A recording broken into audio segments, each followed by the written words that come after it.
Polemik lahan di kawasan wisata terpadu Kota Lubuk Linggau belum juga menemui titik temu. Lantaran warga Kelurahan Petanang Ulu dan Petanang Ilir masih enggan menyerahkan lahan yang sudah mereka garap ke pemerintah.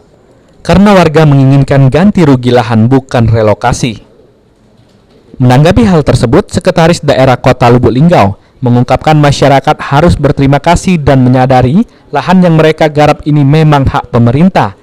Secara ekonomis, relokasi justru menguntungkan bagi masyarakat, meski saat ini di mana besaran relokasi belum ditentukan. Sekda menegaskan masyarakat tidak akan dirugikan, apalagi nilai lahan yang diberikan lebih tinggi karena langsung bersertifikat atas nama mereka, dan di sana akan dikembangkan sebagai kota baru.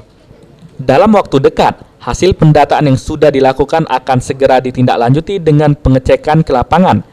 Warga yang masuk dalam pendataan akan diundang untuk mengklarifikasi data tersebut. Kalau memang ingin relokasi, itu relokasikan. Yang tidak, tetap itu data. Ini kita tunda. Ini kan, tapi tetap prosesnya tetap jalan. Dia tidak baca mempertahankan sebelum ganti rugi tidak bisa.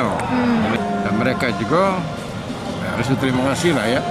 Sudah puluhan tahun menggarap itu, sudah menghasilkan, sudah bagus. Bisa mensekolahkan anak-anak itu. Sehingga memang yang punya tanah andaknya ya harus memaklumi. Lahan yang dibutuhkan untuk pembangunan kawasan wisata terpadu sebesar 125 hektar.